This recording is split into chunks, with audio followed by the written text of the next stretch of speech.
반갑습니다. 이렇게 귀한 자리에 저를 초대해 주셔서 정말 고맙습니다. 제가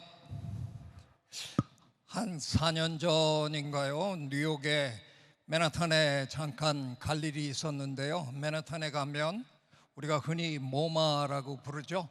아주 멋진 현대 미술관이 있잖아요. 거길 갔는데 이게 전시되어 있더라고요. 근데 그 앞에 한 4살, 5살 정도 보이는 꼬마가 아빠 손을 잡고 이렇게 서 있더라고요. 근데 그 꼬마가 아빠 이게 뭐예요? 이렇게 물어요. 그 아이는 태어나서 이 물건을 본 적이 없는 아이인 겁니다. 그랬더니 아빠가 그래, 우리는 지금 아이폰을 쓰잖아. 아빠가 어렸을 땐 텔레폰을 썼단다. 저걸 돌리고 이러면 전화가 돼. 그랬더니 그 아이가 아니 저걸로 전화가 돼요? 야, 이게 그 옆에서 지켜보는데 우리의 사회가 얼마나 빨리 변화하는가 하는 것을 정말 실감할 수 있었습니다. 네, 이런 시대를 열어젖힌 개척가가 바로 이 사람이잖아요. 기억하시는지 모르지만 첫 아이폰을 출시할 때 했던 제품 설명회였습니다. 그것도 참 이상한 새로운 문화였잖아요. 어느 기업이 감히 새로운 제품을 만들어서 돈을 들여서 광고를 하는 게 아니라 기자들을 다 불러 모아가지고 제품 설명을 한다는 건 참 그전엔 있을 수 없는 일이었는데 이 양반의 카리스마에 눌려서 모든 기자들이 다 몰려들었습니다. 분명히 디지털 기계를 설명하러 나왔는데 무대 한가운데다가 이렇게 아날로그 이정표를 턱 만들어 놓고 너스레를 떨기 시작했습니다. 테크놀로지, 과학기술이죠. 죄송합니다. liberal arts, 인문, 교양 이 정도로 우리가 번역하잖아요. 이 두 개를 90도 각도로 이렇게 딱 꺾어 놓고 아이폰을 들고 코너로 걸어갑니다. 그러더니 정확하게 우리말로 그렇게 얘기한 건 아닌데요. 저는 이렇게 알아들었습니다. 저 양반의 말을. 이 기계는 과학기술과 인문, 교양이 교차하는 지점에서 탄생했노라 이렇게 얘기를 하는 것 같았어요. 와, 제가 태어나서 들었던 모든 구라 중에 가장 막강한 구라였다고 생각했습니다. 그래서 제 아내의 아이폰을 몰래 가져다가 한번 뜯어보려 했습니다. 인문 교양이 어디에 들어갔나 보고 싶어서요. 참 막강한 구라였는데 그게 그냥 구라가 아니었잖아요. 요 작은 기계 안에 어마어마한 세계가 창조됐습니다. 왜 우리 아이들이 눈만 뜨면 그렇게 자발적으로 이 안에 기어들어가서 살까요? 선생님들의 하루 행동 반경은 어떻습니까? 집에서 직장에 갔다가 가게 조금 들렸다가 음식점 조금 갔다가 그게 그냥 행동 반경이잖아요. 어쩌다 해외여행 한번, 가족여행 한번 가면 여러분의 행동 반경이 굉장히 한번 넓어집니다. 근데 우리 아이들은 이 안에 기어들어가서요 명왕성까지 갔다 옵니다. 이 안에, 이 작은 기계 안에 우리가 살았던 세상보다 훨씬 더 거대한 세상이 만들어진 겁니다. 정말 천재적인 일을 한 거죠. 그래서 미국의 어느 사회학자는 그동안 우리가 인간의 연대기를 얘기할 때 기원전, 기원후 BCAD라고 하던 걸 이제부터는 BJAJ라고 해야 된다. 잡스 이전의 세상과 잡스 이후의 세상은 그 정도로 극명하게 달라진다는 겁니다. 참 어마어마한 일을 해낸 사람인데요. 드디어 이 양반의 족적이 이제 AI로 이어지고 있습니다. AI가 우리 등 뒤에서 우리를 이렇게 감싸고 조여들고 있는 거잖아요. 새로운 과학기술이 등장할 때마다 인문학을 하시는 선생님들은 참 걱정이 많으셨어요. 늘 우리에게 이 새로운 기술이 인성을 파괴할 거고 잘못하면 우리 인간 사회가 그냥 엄청난 혼란에 휩싸일 거다. 그분들의 예측이 적중했다면 제 생각에 지금 우리는 아비규환 속에서 살았어야 될 겁니다.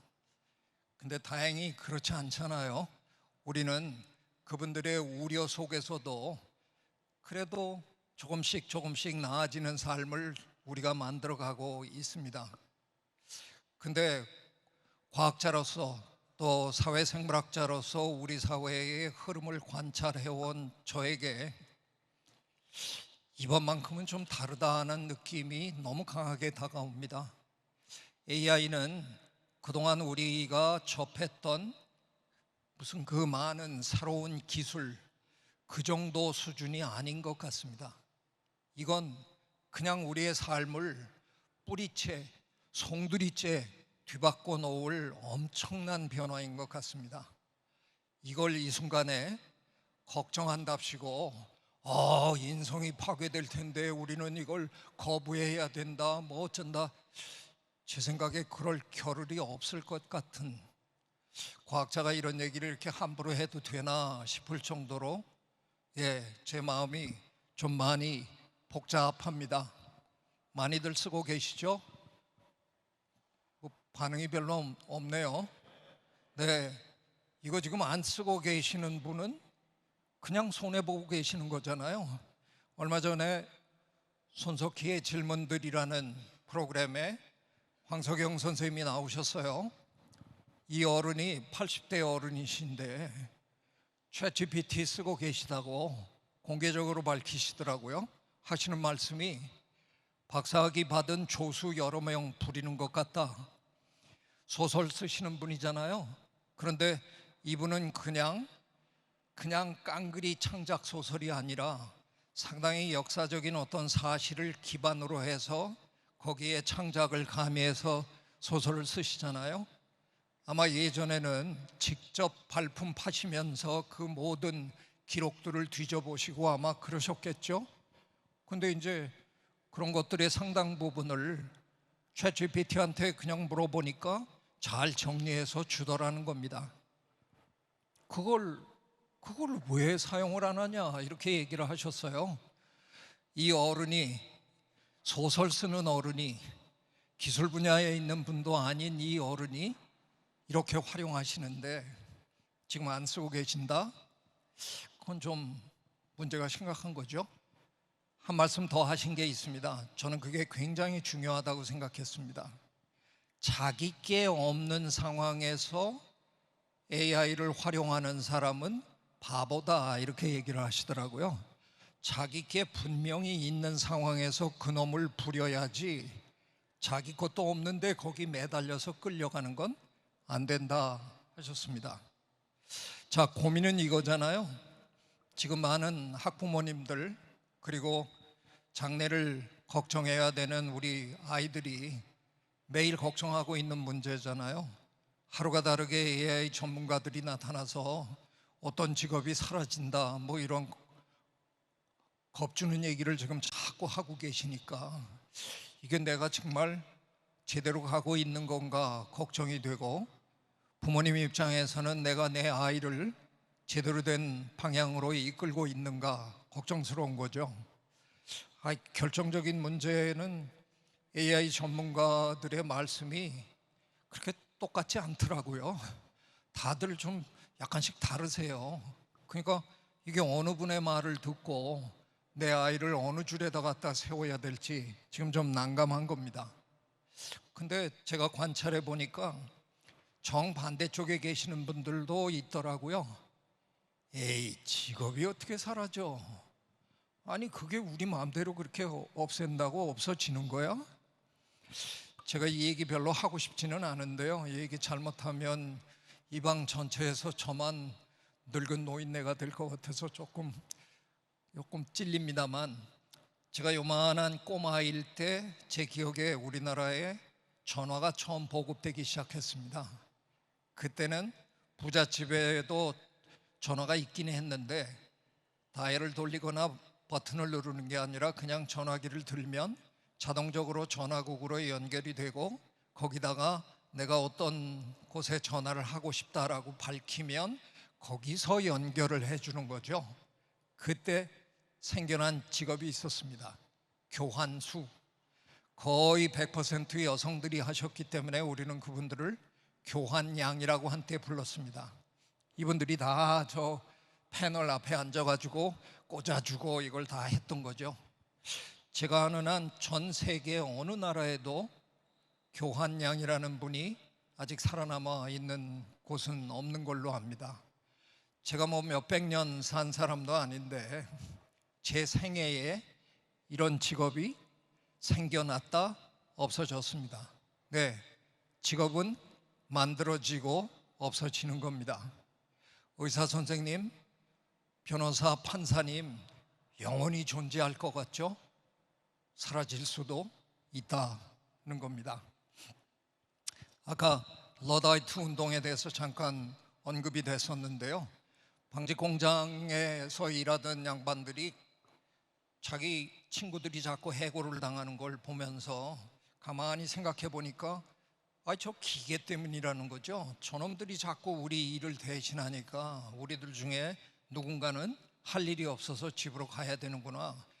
그래서 쉬는 날 모여가지고 저 기계들을 다 때려 부순 거죠. 누가 이득을 봤습니까? 기계를 때려 부시지 않은 옆 방직 공장이 이득을 본 거죠. 이분들이 이득을 본 게 아닙니다. 예, 얼마 전에 우리 경주에 와서 우리 회장님들과 깐부를 맺었던 엔비디아의 젠슨 황 CEO가 정확히 똑같은 얘기를 하더라고요. 네, 여러분은 AI한테 직업을 뺏기는 게 아니고요, 여러분보다 먼저 AI 기술을 습득해서 활용하는 사람에게, 그 사람들에게 직업을 뺏기게 되는 겁니다. 네, 다시 한번 제 속마음을 그냥 드러냅니다. 이번 이 AI 기술의 등장은 예전에 그 어떤 기술의 등장과 본질적으로 다른 면이 있어 보입니다. 이거는 거부할 수 있는 그런 문제가 아닌 것 같습니다. 어떻게 하면 빨리 품어서 우리 것으로 만드느냐 하는 게 굉장히 중요할 것 같습니다. 그래서 오늘 이 포럼의 메인 주제인 AI와 인간의 공존, 이 뜻이 저는 굉장히 소중한 메시지라고 생각합니다. 직업이 사라진다고 자꾸 그러는데 제가 한번 곰곰이 생각해 봤습니다. 그러다가 직업을 한번 분리를 해보니까요, 직이 사라질 수 있는 거지 업이 사라지는 건 아니잖아요. 일자리가 없어질 수 있는 거지 일거리가 없어지는 건 아닙니다. 일거리는 여전히 있는 거죠. 예전에 우리가 농경을 할 때 그 시대로 한번 돌아가서 생각해 볼까요? 아버지 밑에서 김 매는 걸 배웠다가 어느 날부턴가 아버지가 너무 힘들어하면 자식들이 아버지 이제 들어가서 쉬세요. 근데 그 아버지는 들어가서 그냥 쉬신 게 아니라 새끼를 꼬기 시작했습니다. 농사 짓던 시절에 우리가 전문 직업이라는 게 따로 있었을까요? 그냥 온 가족이 다 같이 김도 매고 뭐 꼴도 베고 그냥 그랬던 거 아니에요?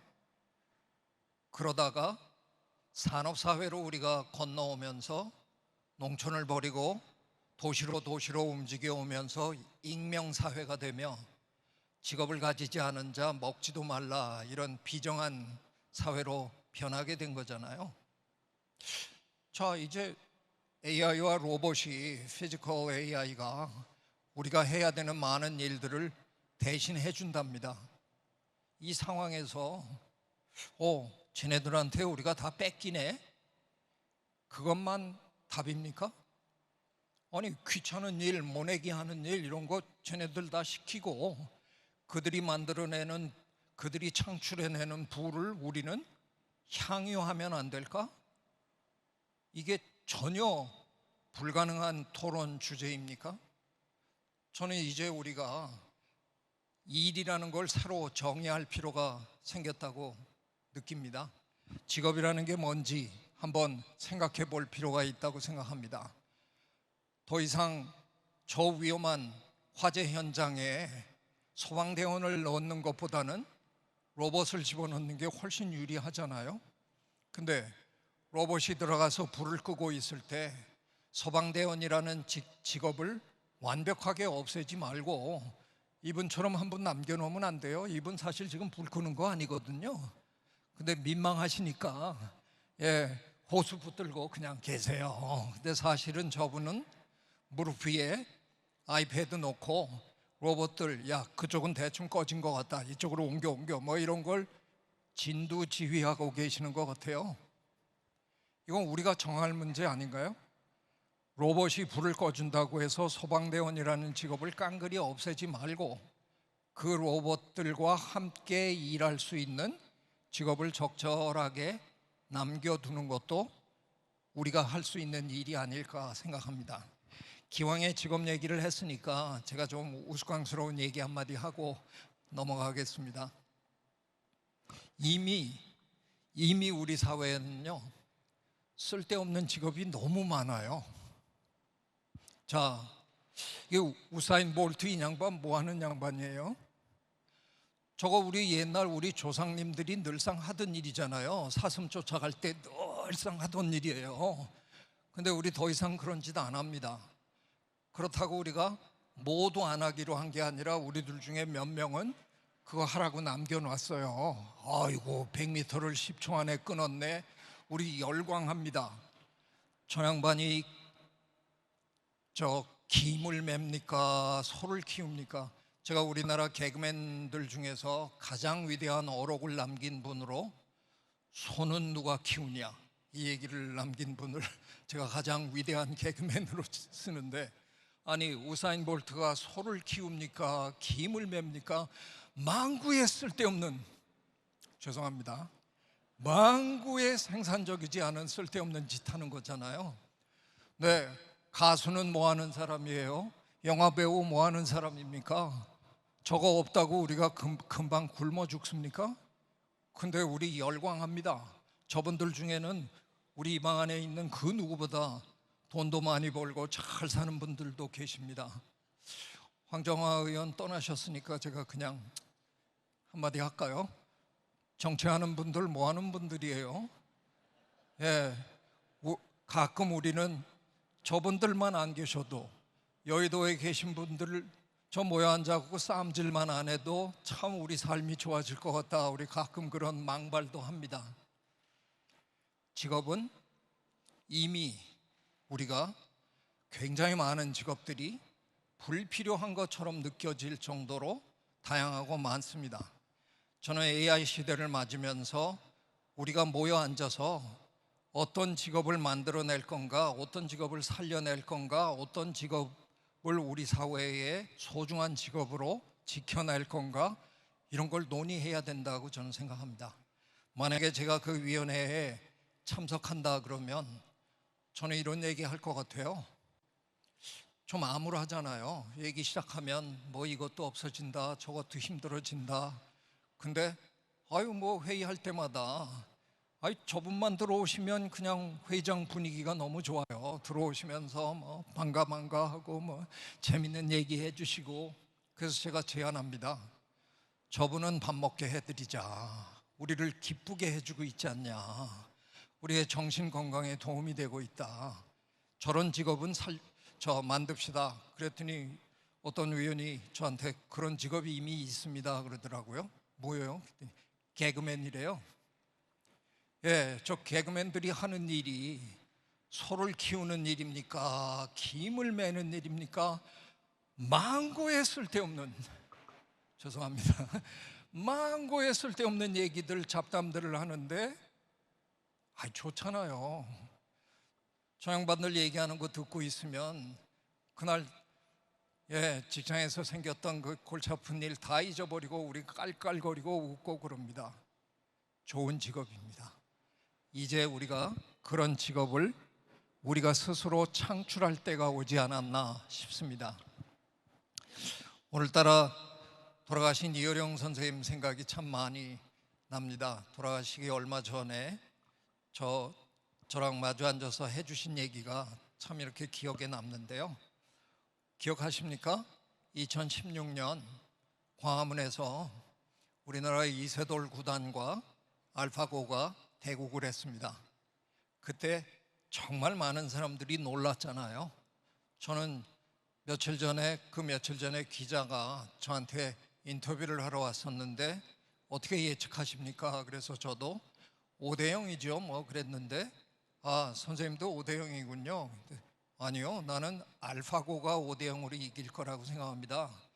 그랬더니 그 양반이 깜짝 놀라갖고, 선생님이 유일합니다. 잘못해서 제 이름이 기사에 나갈까봐 제가 신신당부했습니다. 익명 처리해달라고. 그 잘못되면 제가 이제 이상한 놈이 될까봐. 근데 제 예측대로 맞아 떨어져가지고 기자가 저한테 전화하고, 선생님 어떻게 아셨냐고. 아니, 우리 이세돌 구단께서는 생물이셔서 주무셔야 되거든요.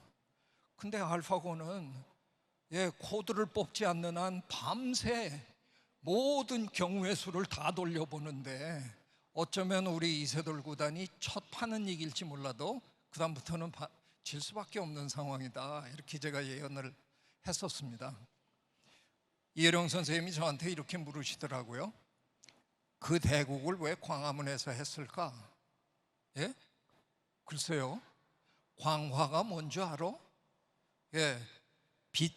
세상을 비춘다라는 뜻이랍니다. 그래서 AI 시대가 온다 하는 것을 전 인류에게 비추기 위해서 대한민국의 광화문에서 이런 일을 벌였다. 물론 이어령 선생님은 세상 모든 일에 의미를 부여하시는 데 귀재셨으니까 그렇긴 했는데, 저 그 얘기 들으면서 대한민국에 기회가 온 거구나. AI 시대를 열 수 있는, AI 시대의 리더가 될 수 있는 기회가 온 거구나, 그런 느낌을 굉장히 강하게 받았습니다. 근데 이어령 선생님과 저의 기대와는 달리 이 엄청난 대국이 끝난 후에도 전 세계인은 저녁에 뉴스 시간에 그저 알파고가 2대0으로 이겼단다, 3대0이란다, 어이구 이세돌 구단이 어쩌다 한 판 이겼단다, 이런 단편적인 뉴스만 듣고 있을 때 대한민국 국민은 너댓섯 시간 동안 이걸 지켜봤습니다. 실황 중계를 지켜봤습니다. 감흥이 남달랐을 겁니다. 기계가 우리를 이기네? 아니, 어떻게 알파고가 우리 이세돌 구단을, 아니 세상에 어떻게 이런 일이? 대한민국 국민은 AI 시대가 열리고 있다는 예방주사를 전부 진지하게 맞은 겁니다. 그런데 이 일이 벌어지고 난 다음에 우리 사회에 있었던 변화는 기껏해야 강남의 어느 코딩 학원이 잘 가르치냐, 이 정도로 그냥 끝났습니다. 너무 안타깝습니다. 2016년입니다. 지금으로부터 정확하게 10년 전입니다. 그때 대한민국이 뭔가를 제대로 기획하고 했더라면 지금 3위로 진입하는 게 아니라 어쩌면 당당한 1위로 전 세계 AI를 우리가 주도하고 있을지도 모르겠다 하는 마음에 저 굉장히 억울합니다. 그래도 정부에서 야심차게 세계 3위가 되겠다라고 하고 지금 많은 투자를 하고 있는 점에 대해서는 저는 굉장히 잘하고 있는 일이라고 생각합니다. MB 정부 때 청와대 고문을 지내셨던 세계적인 미래학자 엘빈 토플러입니다. 언제 한번 우리나라에 오셔서 이런 말씀을 하셨어요.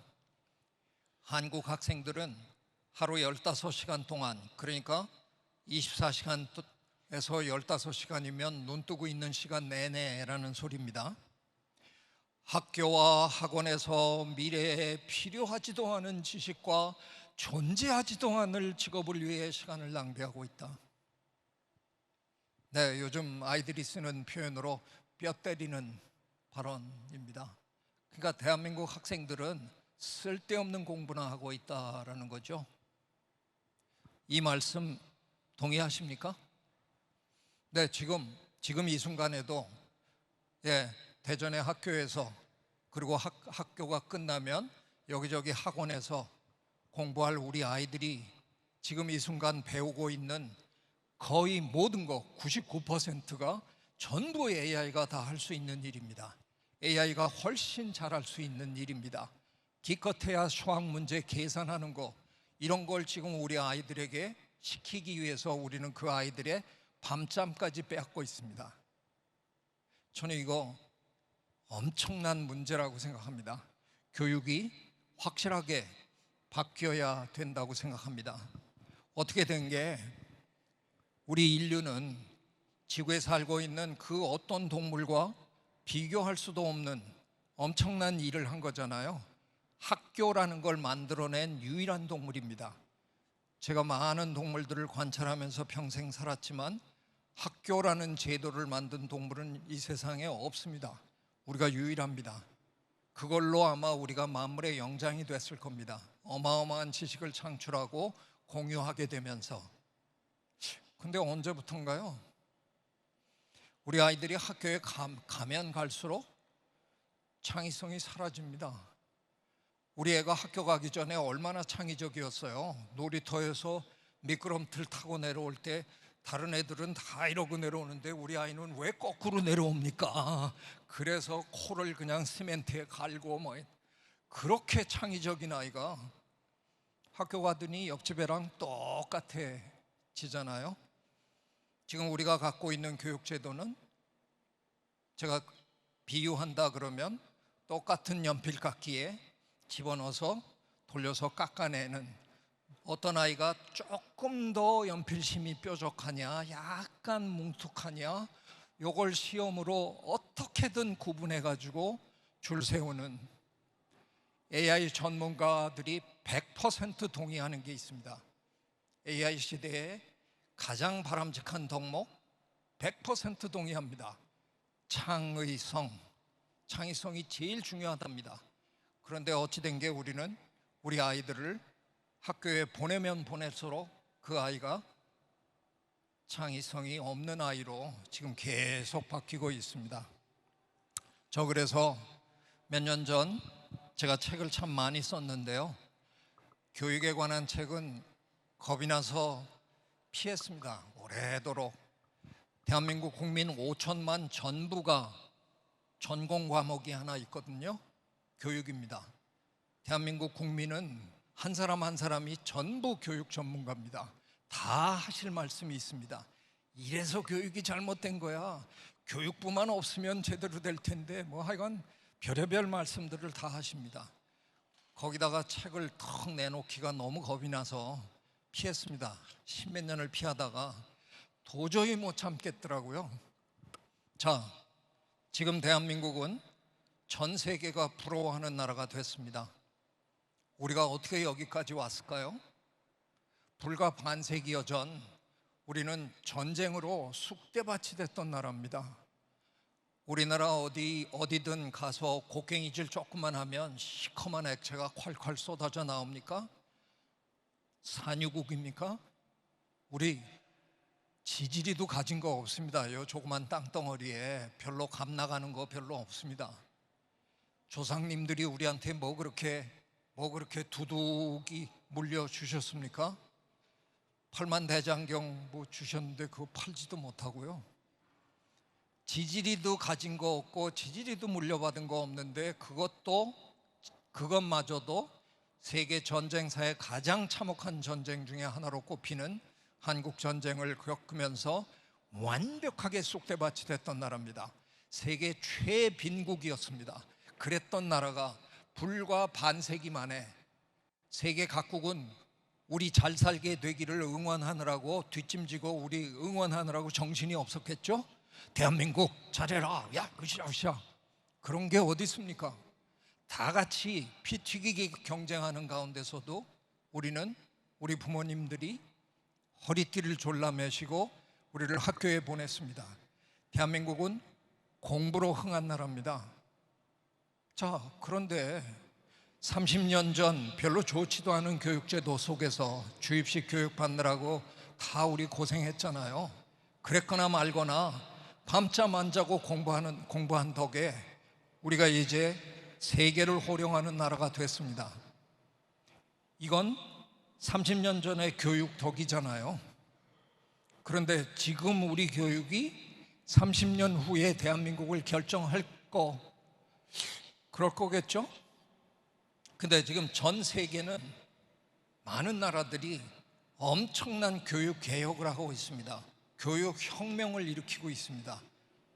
근데 우리는 그동안 하던 게 그런 대로 성공한 줄 알고 안 바꿉니다. 예전에 이건희 회장님이 마누라하고 자식만 빼놓고 다 바꾸라고 하셨잖아요. 이게 좀 되는 것 같으면 관성 때문에 못 바꿉니다. 근데 이렇게 그냥 우리가 버티면 과연 30년 후에 대한민국이 어떤 모습일까? 저는 상상하기도 싫습니다. 끔찍합니다. 저는 바뀌어야 된다고 생각합니다. 바로 이때 AI 시대가 우리 앞에 열리고 있습니다. 모든 AI 전문가가 그동안에 우리가 해왔던 교육으로는 안 된답니다. 창의적인 인재를 키워내려면 전혀 다른 교육이 필요하다고 얘기합니다. 자, 이참에 제가 엉뚱한 짓 하나 하겠습니다. 세계 4대 똥통 대학들을 고발하겠습니다. 예, 900년 넘은 옥스퍼드 대학, 800년 넘은 케임브리지 대학, 거의 400년 되는 하버드 대학, 예일 대학, 이 똥통 대학들은요, 세상의 흐름을 못 읽어요.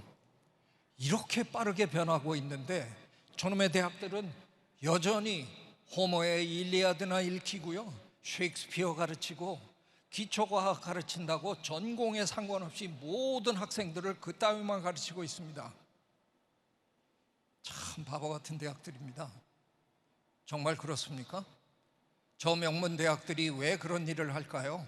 왜 인문학과 기초과학을 전공에 상관없이 모든 아이들에게 다 가르칠까요? 제가 오래전에 TV에 나가서 곁쇠교육이라는 주제로 강의를 한 적이 있습니다.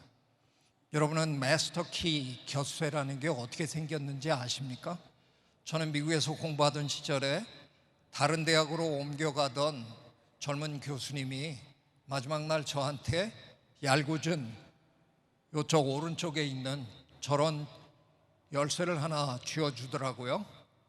이게 뭐예요? 그랬더니 이 건물의 모든 문을 다 열 수 있는 열쇠라 그러더라고요. 근데 평소에 워낙 장난을 많이 하는 양반이라서 제가 에이, 이걸로 뭐가 열려요? 옆에 아무것도 없는데. 에이, 떠나면서도 이렇게 꼭 장난치고 가야 되냐? 그랬더니 갖고 있어봐 그러시더라고요. 헤어지고 났는데 새벽 2시쯤 됐는데 궁금하잖아요. 그래서 학과장님 방부터 다 열어봤어요. 다 열리는 거예요. 이건 뭐지? 인터넷이 발명되기 전이라서 아침이 될 때까지 기다려야 했습니다. 도서관으로 달려가서 마스터 키라는 제목을 가진 책들을 마구 찾아 읽었습니다. 마스터 키를 만드는 법이라는 섹션에서 줄 칼을 가져다가 저 톱날을 다 잘라내면 그게 마스터 키가 된다고 적혀 있더라고요.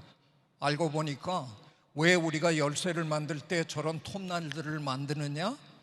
모든 문이 다 열릴까 봐 걸리라고 만들어 놓은 겁니다.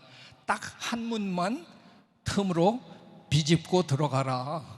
그래서 그걸 다 없애면, 장애물을 다 없애면 모든 게 다 열리는 겁니다. 열쇠는 뼈대가 중요한 거지 톱날이 중요한 게 아닙니다. 저 명문 대학들은 뼈대 교육을 시켜주는 겁니다.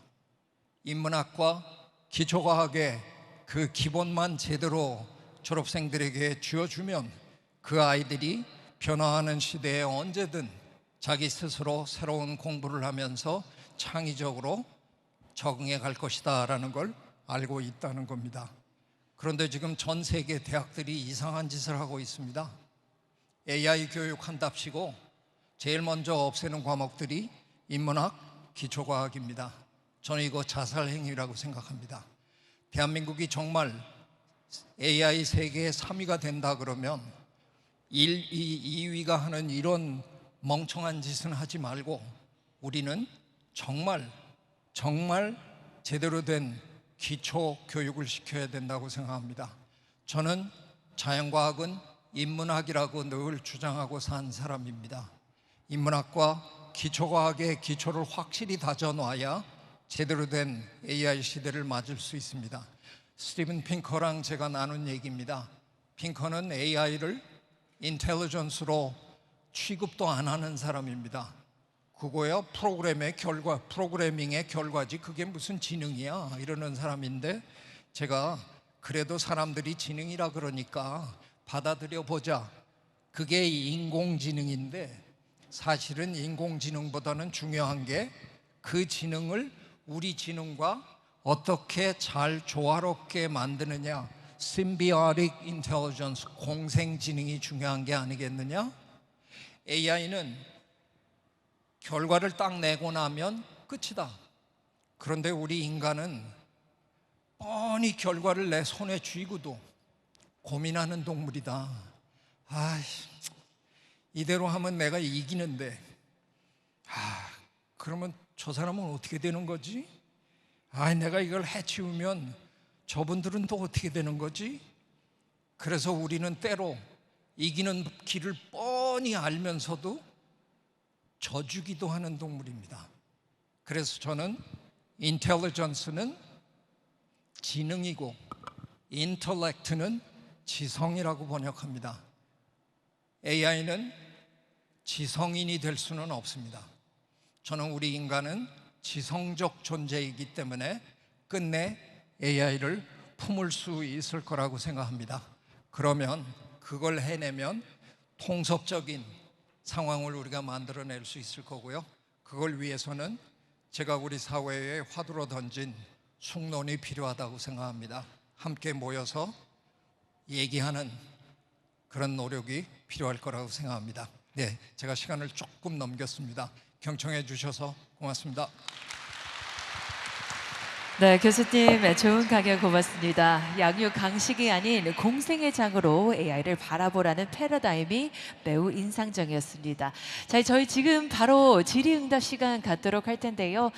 이렇게 강연을 청해 들으면서 경험을 공유하고 싶던지 아니면 질문이 있으신 분들께서는 손을 들어주시면 저희 스태프분들께서 마이크를 전달해 드리도록 하겠습니다. 저희 질문이 있는데요. 검정색 입은 선생님 남학생 분이실까요? 네, 먼저 네 마이크를 전달 부탁드리겠습니다. 그리고선 저희 두 번째 손 드신 분, 네 마이크 두 번째로 전달해 드리도록 하겠습니다.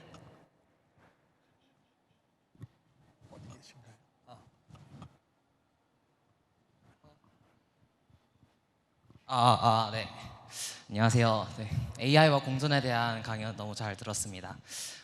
강연 들으면서 한 가지, 그러니까 제가 다른 지인분들과 얘기를 하면서 좀 들었던 좀 공존에 관한 조금 안 좋은 이야기에 대해서 좀 들었던 적이 있었는데, 그런 거에 대한 좀 의견을 들어보고 싶어요.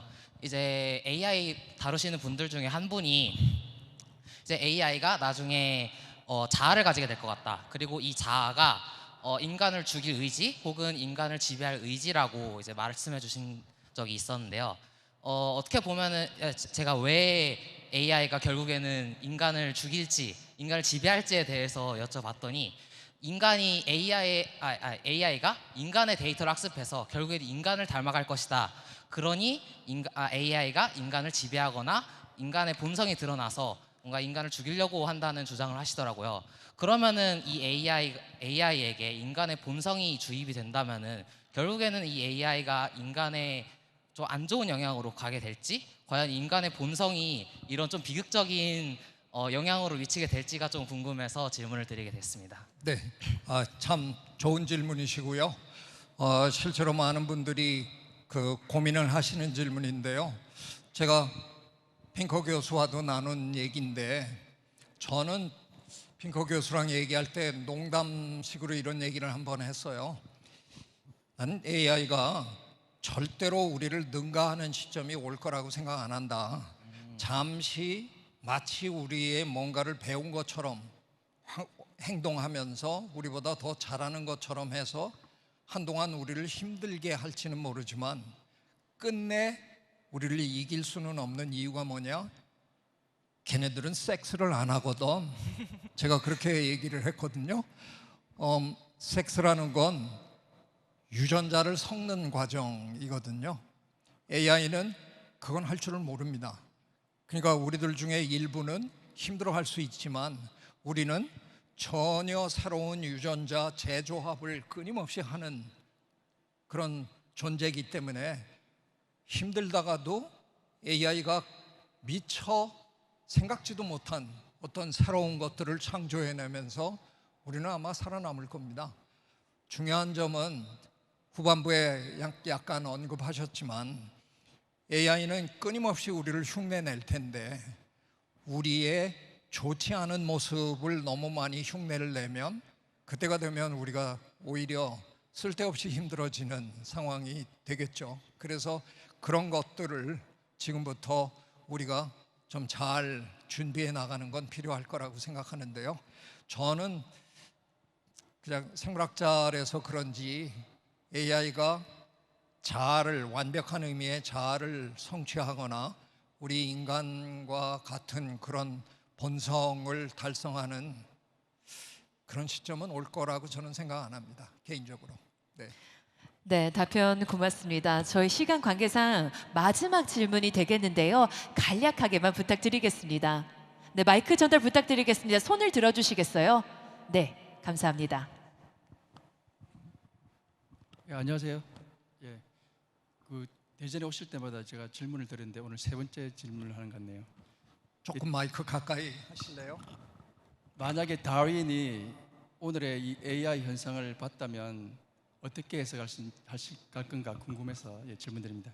네, 뭐 제가 조금 전에 얘기한 거랑 크게 다르지는 않을 것 같은데요. 만약 다윈 선생님이 지금 살아계신다 그러면 제 생각에 다윈 선생님은 그렇게 걱정은 안 하실 것 같아요. 아마 새로운 프로젝트가 생겼다 그래서 무지무지 좋아하실 것 같아요. 열심히 지금 관찰하시고 막 이러고 계실 것 같은데, 제가 그냥 재밌으라고 하는 얘기인데요. 저는 다윈 선생님이 지금으로부터 뭐 한 200년 전 그런 무렵에 사신 분이지만 굉장히 디지털화한 분이었거든요. 만약에 지금 살아계신다 그러면 매일같이 트위터하고 인스타그램 뒤지고 뭐 난리 법석을 치는 분이셨을 거예요. 건강이 안 좋으셔서 다른 많은 학자들과 교류를 하기 위해서 하루에 2통 이상 편지를 쓰셨던 분이거든요. 근데 지금 계시면 굳이 편지를 쓰실 필요가 없는 거잖아요. 그래서 아마 컴퓨터 켜놓고 이거 들여다보고 아마 그러고 계실 거라서 저는 많은 분들이 그냥 상상하는 것처럼 다윈 선생님이 저 정글 같은 데나 가 계실 거라고 뭐 상상하실지 모르지만 저는 그렇게 생각 안 합니다. 지금 이 변화의 한복판에 서셔서 아마 흥미진진하게 관찰하시고 미래를 예견하시고 그럴 것 같아요. 저는 감히 다윈 선생님 저랑 비슷한 생각하실 거라고 저는 생각합니다. 네. 네, 답변 고맙습니다. 그럼 이상으로 저희 질의응답 여기서 마치도록 하겠습니다. 수고해주신 최재천 교수님께 다시 한번 큰 박수 부탁드리겠습니다. 고맙습니다.